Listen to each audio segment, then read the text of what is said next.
Hey there everybody, Johnny T here, and today we have a Seiko quartz watch with the alarm function that is currently not running. This is a two-tone version. It's got the minutes register at the 12 o'clock up to 30 minutes, pretty typical for a chronograph. Where the conventional seconds hand is the chronograph seconds hand.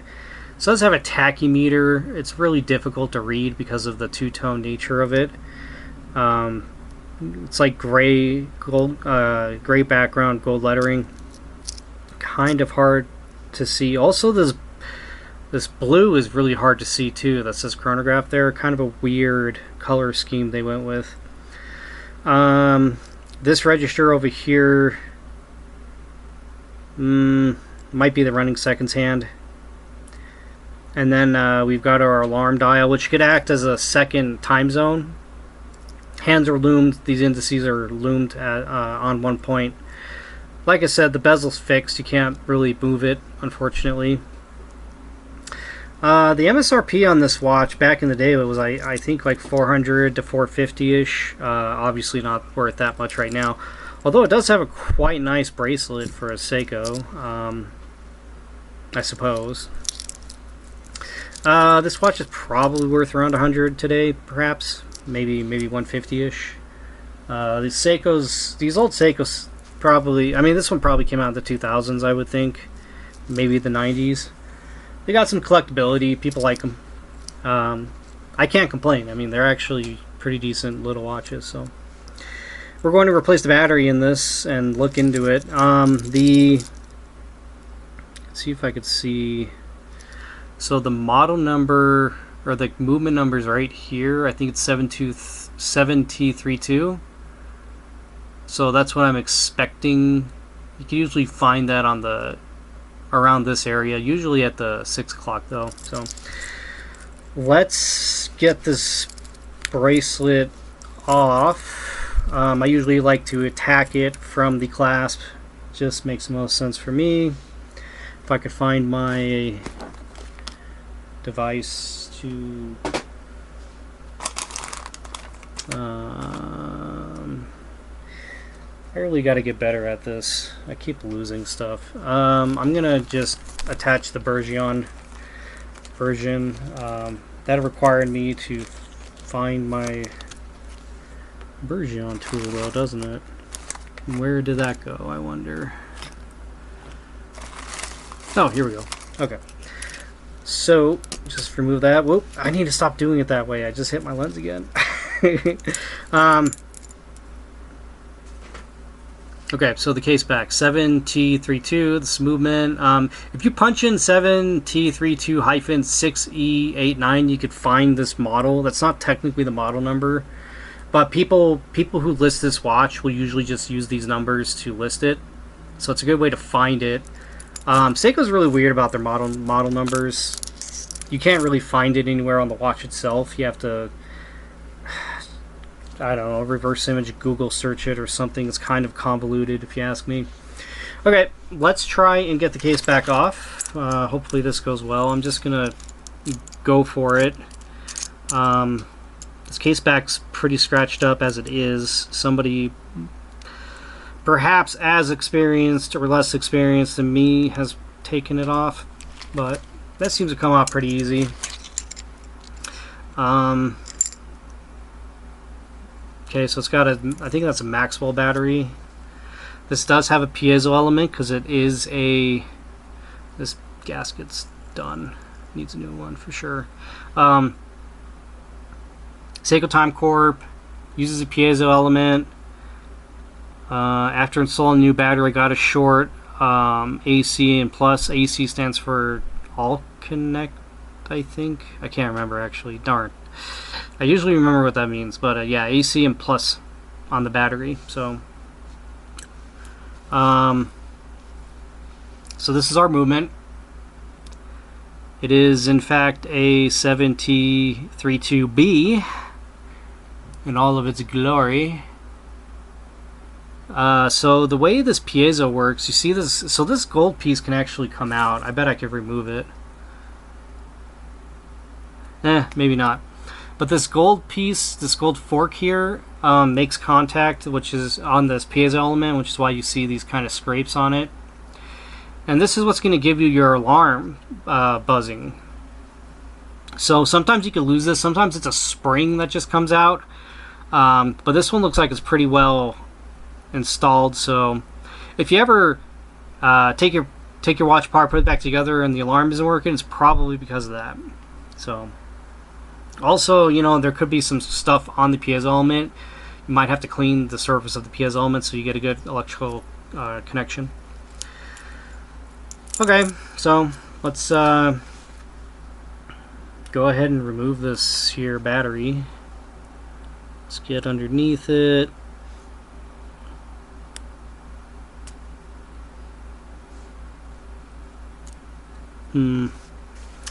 I need to put some pressure on the case back somehow. I'll use this toothbrush since it's here. I popped the movement out by accident. I bet these pushers, the pusher levers need to go back now. Yep, just like that. There we go. Okay, so I'm just going to put some pressure down somewhere where I'm not going to damage anything, and I'm going to keep prying at this battery.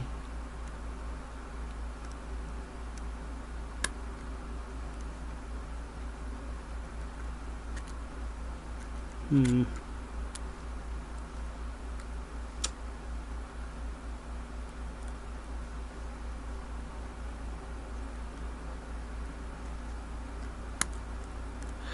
that's strange. It really doesn't want to come out.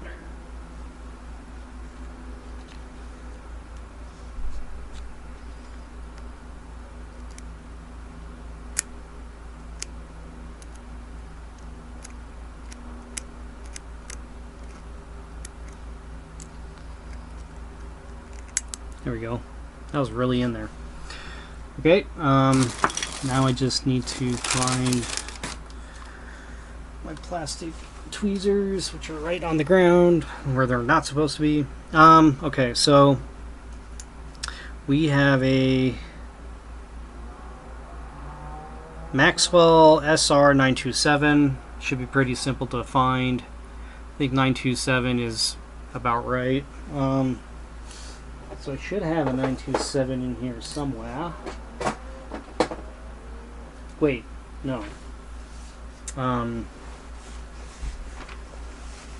Might be. I might use another name actually. Where is my battery gauge tool? Oh, here it is. Okay, let's see what this is for realsies.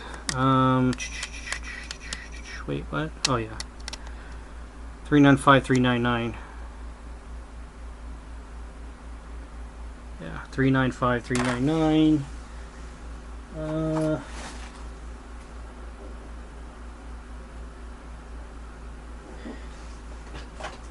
got a Renata with its name on it. It appears. Doesn't expire until 2026. Should be good.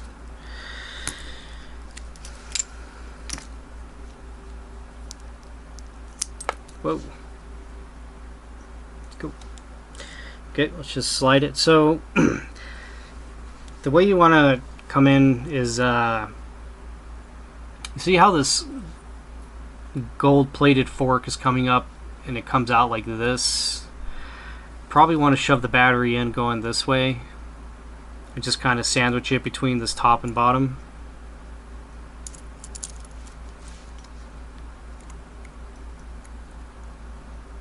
Like so.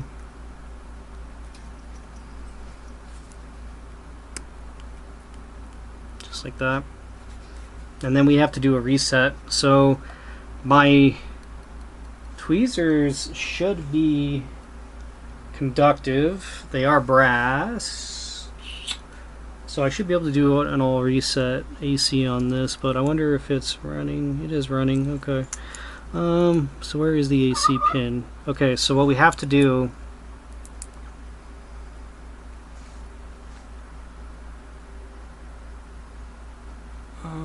so you see that AC right there? It says AC. The pin's here. And all you have to do is short this pin to the positive side of your battery. So I'm going to go ahead and do that.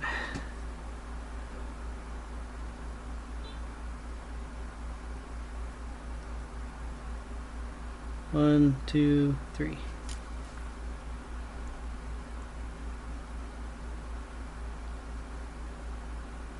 I don't know if it did anything, but I assume so.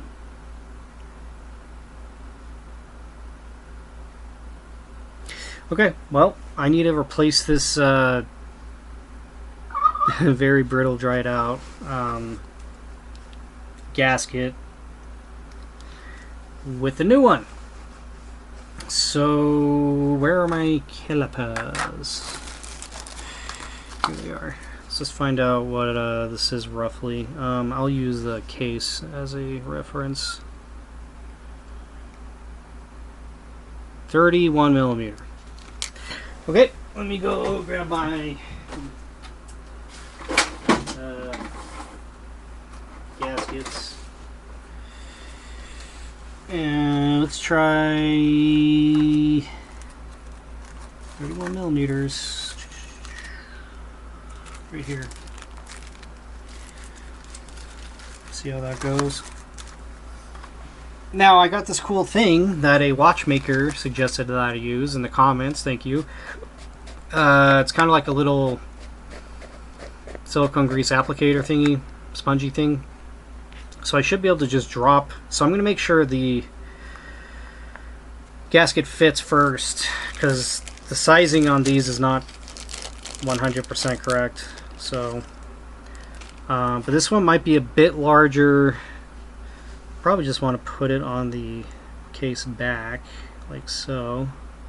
Yeah, so this one's going to be just a smidge too big. So I'm going to go with the size down to 30 millimeters.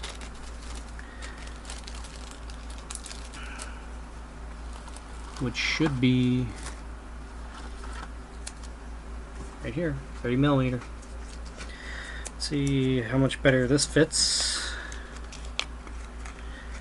Yeah, these cool vintage Seikos are pretty nice. I see a lot of older folks, like I want to say 40s, more like 50s, 60s, wear these kinds of watches, so they're still pretty popular. I'm just gonna clean up the threads on this so it'll thread on easier. I'm just using an old toothbrush for this. I'm going to blow it out off screen, off camera, away from everything. Okay, so let's see if this gasket fits now. It should. Don't see why not. Yeah, there we go. Looks good. Cool.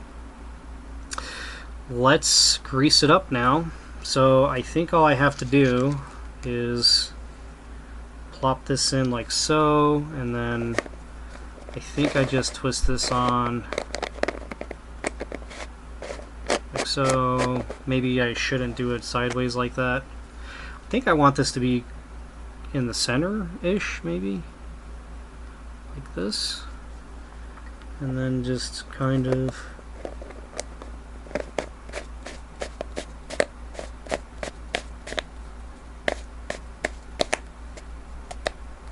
so that should have given it a nice coating. Make sure it's on all the way.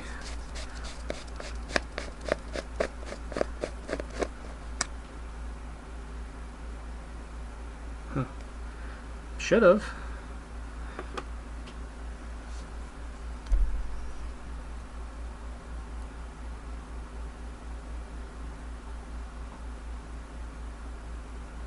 I don't think that did anything. Huh. What the heck? this not deep enough?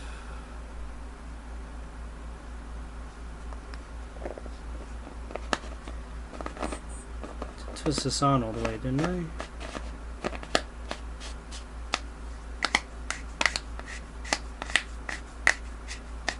Yeah, that's as tight as it goes. I'm not seeing any grease on it though. Maybe I need to get more grease in there. Well, luckily I've got a bunch of grease sitting around here somewhere. Where did I put that little thing of grease? What are we at? 15 minutes. I've got this thing full of silicone grease.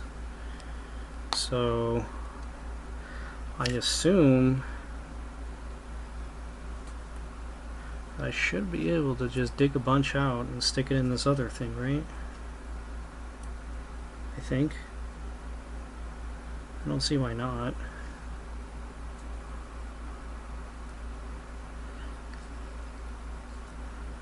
Yeah, so get a big old glob like that. Maybe put it on like so.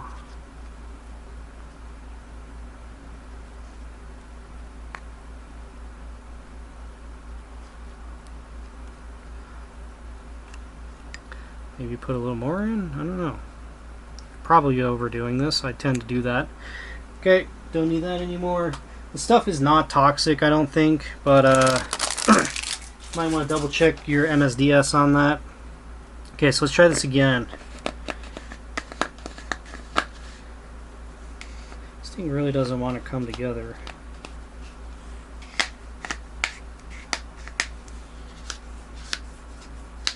I think it's supposed to be that way though.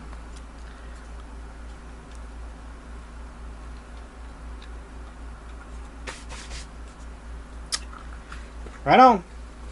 Okay, let's see what happens. Let's make sure this works this time. Oh wow, now it's too much. Whoops.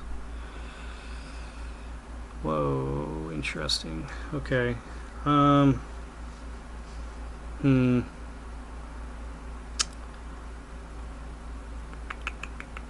What do I do now? Keep doing it until it's not so globbed up, maybe?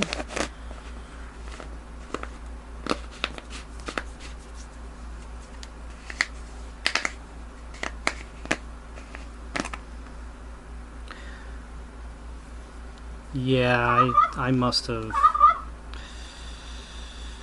put too much in there. That's not supposed to look that way. Well, I'm just gonna use a dried out alcohol wipe and just lightly run this through, kind of get the excess.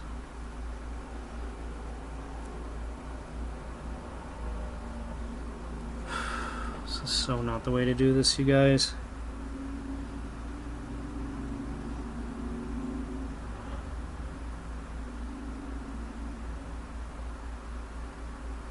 Alright, I think that's good enough. Try not to get it on the piezo element because it can probably cause continuity issues, I'd imagine. There we go. Cool. Messy like always.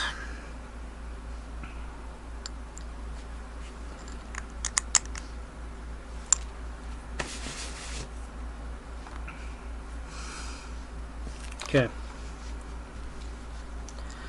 Let's get this back together, shall we? Where is the... yeah, here we go. I'm always losing stuff because my bench is always full of things. Like, first rule of doing this kind of stuff is to clean off your bench. Yeah, I never do that. Ever. Never ever. Working in a cluttery mess, like, where everything keeps falling off the table, this is the way to do it, you guys. Yeah, I live in a pretty small apartment, so I don't really have a choice. Okay. Finish it up with the ball. Should be good to go. What is it? This doesn't even say that it has a meter amount of water resistance, so but I probably have just done some overkill work on this, but it's definitely more resistant than it used to be, that's for sure. Of course, the main failure point might be the crown, for all I know, or the pushers. These chronographs, you generally don't want to submerge chronographs. Okay, so let's reset everything. Okay, so that's moving and resetting properly. That's good. I'll let it go a couple revolutions just to kind of clean it up. That's good. That button doesn't do anything. Okay, so this one's the main. So this is going to be kind of like a mecha quartz, I think. I'm going to do a few revolutions of this one as well. Just kind of clean that up. Oop, I missed it by 1. It's like logarithmic. Yeah, this moves in very small increments, so I should be able to very precisely set it. Right there. That's centered. Okay. Quick change work. Yep. Does it turn at 12 o'clock like it's supposed to, I wonder? Change the date anyways. It's a shame this bezel's fixed. You know, for 400 bucks you would hope it had a bidirectional turning bezel, but it doesn't. Unfortunately. Is my thing overheating yet? I'm surprised because it's very hot in here. It's probably 90 degrees in here right now. Boom. Done. Cool. Okay.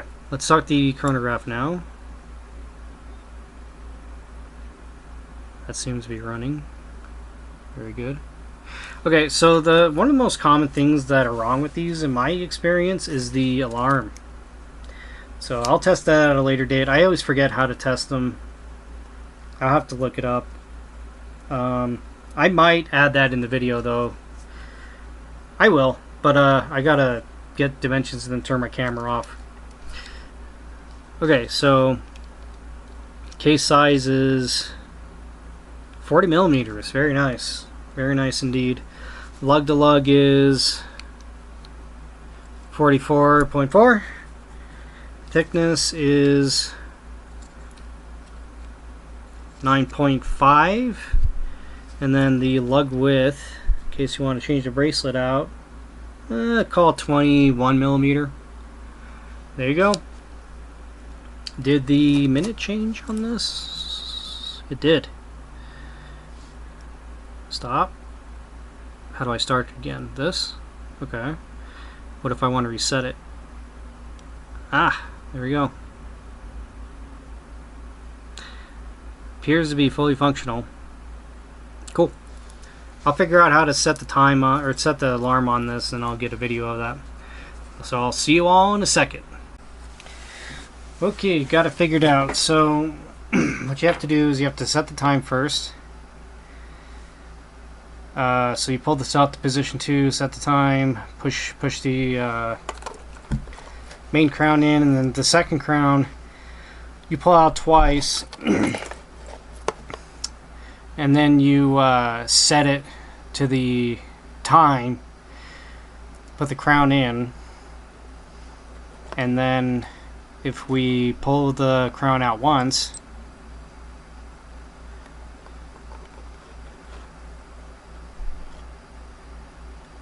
this is the old alarm time that I used. Oh yeah, so you have to use this pusher in order to advance the alarm now. So let's do there. So you have to keep this crown in position 1. It's got 2 positions, and keeping it in position 1, it has the alarm set, so it should go off in a moment, but Yeah, so this watch came with extra links, which is pretty cool. There it goes. And I just push this in. That's the alarm crown. I think it goes on for 20 seconds. Then the alarm goes off, so...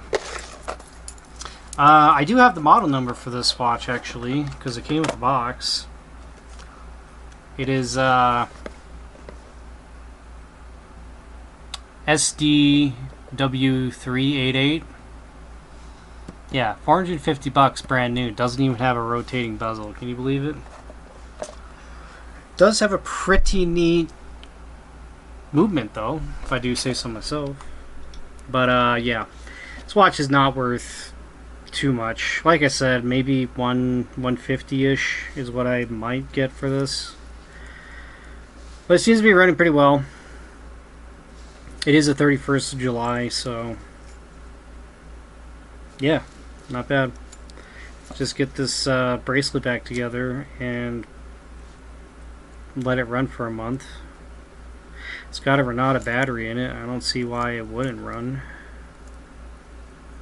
But this is a fully functional little Seiko. Probably, like I said, it's definitely from the 90s. I want to say probably early 90s, maybe. I feel like a lot of these two-tone... darn. A lot of these two-tone style watches like this are like 90s. Two-tone is not as popular as it used to be. When was it popular? I don't know. 70s? I have no idea. But some of the cheapest Rolex watches you can get, or at least shouldn't say cheapest, but the ones with the steepest discounts are two-tone, is my understanding. And some of the most expensive Rolex models have blue faces, I guess. I don't know. Excluding the ultra niche, like Daytona, whatever that NASCAR driver guy's name is, Paul Newman or whatever. But yeah, not bad. Not a bad watch. And it even, I'm wearing a SKX007, which isn't even set right now. I just kind of threw it on. It's got a mesh bracelet on there. This watch wears pretty good, actually. So I've got a 6.5-inch wrist. I should probably do this more often in my videos, just to kind of show how it wears. So 6.5-inch wrist. I think when I measured this was a 40mm case size. So very cool, fully functional. This clasp is tight. Well, thanks so much for watching, everybody. Like and subscribe if this was useful to you. And so I've got the booklets too. I'm actually gonna show the actual setting in case somebody wants to try and do this from the book itself. Where the heck is it? Date setting. Oh, alarm. Yeah, so this is all the information straight from the book. Pause the video and look. This is in English, obviously. This has other languages, but I'm only going to show English.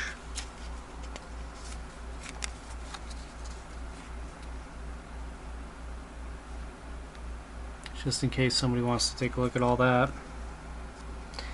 7. So this is the same routine for all of these different calibers. One of these is a moon phase, and I believe this alarm works the same exact way as the moon phase version. Is there a, oh, 1994, check it out. There you go. 1994. So yeah, early 90s. Called it. Oh, look at that. It still has the card and everything. Wow. Seiko warranty card from the 90s. Ooh. got no information on there though. Huh. The person I got this from must have been the original owner, perhaps. Oh, look at all that. Owner's copy, it's got a little envelope and stuff. Wow. Oh. Never seen that before. Interesting. Cool. Alright, whoop, I'm dropping stuff. Thanks so much for watching. Like, subscribe, blah, blah, blah. Have a good day. Goodbye.